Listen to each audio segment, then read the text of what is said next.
Hey everybody. Auto maintenance can be a scary thing for a lot of people.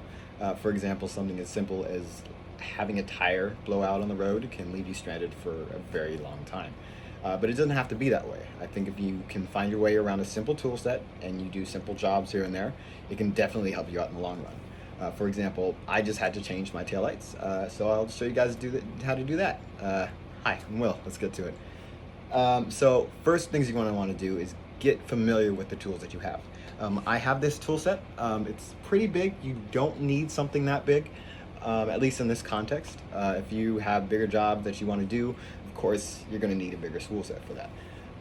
And they have different bolt sizes. I think there's metric and then there's imperial. I usually work with metric. Most cars work with metric, so I'll use that language, I guess. And in terms of working on the car itself, first thing you want to do is disconnect your battery. You can do this at either the positive or negative terminal, and the battery will be located in either your trunk or your hood, underneath your hood. You just, honestly, there should be one 10 millimeter bolt on a clamp, and you just loosen that bolt and slide the wire off, and that should do the trick. You're going to want to do this because while working on any sort of electrics in a car, it's always good to disconnect it because if you're working and there's a loose wire or something disconnected and you're working with metal tools, you can kind of get shocked and it's not fun. So do that. And after you have that disconnected, the first thing you want to do, at least with taillights, is disconnect your taillight housing. I don't have the taillight housing with me. It's on my car, so I can't show you that. But you want to disconnect your housing and just kind of let it hang, I guess. Those should be around 10 millimeter. That should be the common size for most things, but it may differ. And you might also have trim pieces behind the taillight.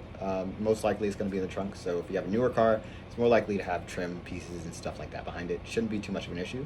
For example, my car did not. After you do that, you're going to want to take the bulb out of the housing. Mine kind of look like this. It's an older car, so it's an older looking bulb, but the idea should generally be the same. You don't need any kind of specific tool for this. You just kind of push in and twist and it'll come out. Or I think, yeah, it will come out both ways. But after you do that, the bulb should come out. And then you essentially just add the new one in the exact same way. You can add in the same taillight, whatever AutoZone or some store like that might recommend you. Or you can switch to an LED bulb if you have an older car. And what those do is they use less energy from the car, and say you leave your lights on when you go to a movie or get food, it might be better to have something that uses less energy because your battery might not be dead, possibly. It's a good help.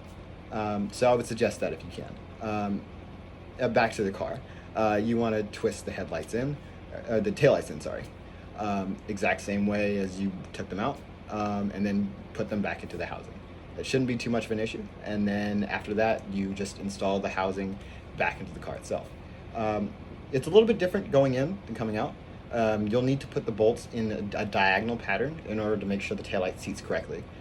If you do it in a circular pattern, there's a chance that the taillight might start to bend a bit where you fasten the bolts, and that's not always a good idea. You can have like water seep in or something like that. So it's a good idea to fasten them in that diagonal pattern.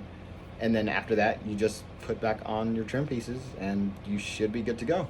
You reconnect your battery, and maybe do a brake check with a friend, have them stand outside, you hit the brake, they see if they come on, and if they do, then you should be good. Yeah, that's it. All right, I was Will, and that's how you change the taillight.